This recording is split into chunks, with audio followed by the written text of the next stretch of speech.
Alright, we're back here with the 180. Moving on from the last update, I've raised the rear of the car. It's about half an inch higher than it used to be. And I've refitted a rear sway bar back to it. I think it's an SR20 rear sway bar. So yeah, didn't film any of that. It was pretty boring stuff. So yeah, be interested to see how that goes next drive. Moving on to the front end, I still need to sort out the boost issue with the wastegate. There's not a lot of room down in here, and it's missing one of the studs that's the closest to the block. So yeah, got no chance of getting in there to get that out at the moment. So I'm just going to pull the turbo off and check it out on the bench and see what's going on. I was having a bit of a feel around in there the other day with the car running, and it was a bit hard to tell exactly where the leak was coming from. I almost felt like it was coming from above where the gate feeds welded onto the manifold. So fingers crossed that's not leaking. Hopefully it's just that flange. So yeah, we'll pop this off and check it out on the bench.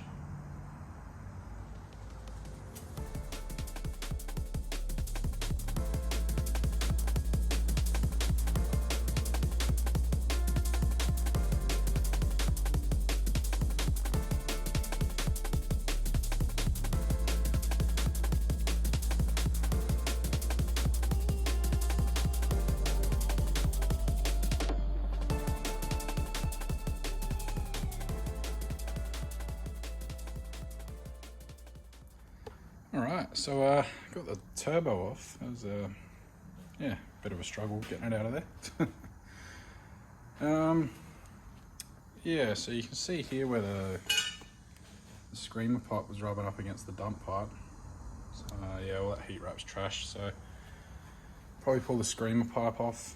I'll make this a little bit easier to flip around on the bench as well. And then yeah, I'll have to redo that heat wrap at some point. Yeah, and so this is the flange here that's in question. You can sort of see under there that the that stud's missing completely. So they've got this little spacer here that seals basically acts as a valve seat against the bottom of the valve in the wastegate. So yeah, if there's any of the studs come loose or whatever, that valve just opens up and it just leaks straight out of there. So yeah, I'll pop the I'll pop the screamer pipe off and flip him upside down and pop the gate off and have a look at that flange.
It's actually blown the gasket completely out, so that's probably one of the reasons why it continued to fail after the first time.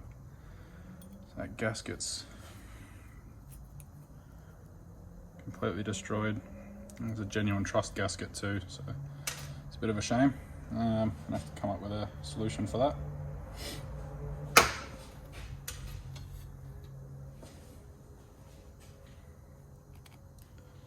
Yeah, it's absolutely no gasket left on there whatsoever. So yeah, that's less than ideal.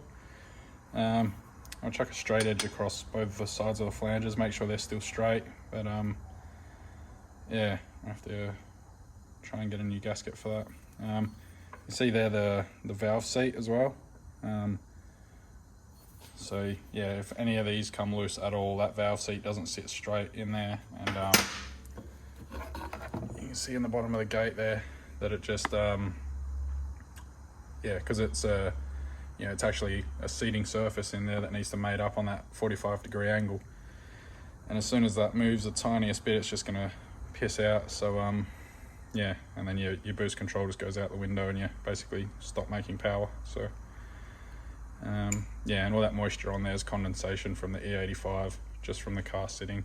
So one of the reasons why it's really important to run additive in your fuel when you're running ethanol, because yeah, otherwise you end up just rusting out all your valve seats and your piston rings. So see how much moisture accumulates in everything.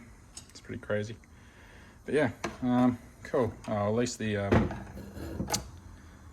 actual weld here doesn't appear to be leaking, which is good. Because yeah, when I bought this manifold, someone had attempted to put like it was a real janky like eBay wastegate that was just terrible, and they'd hacked this flange all the way up.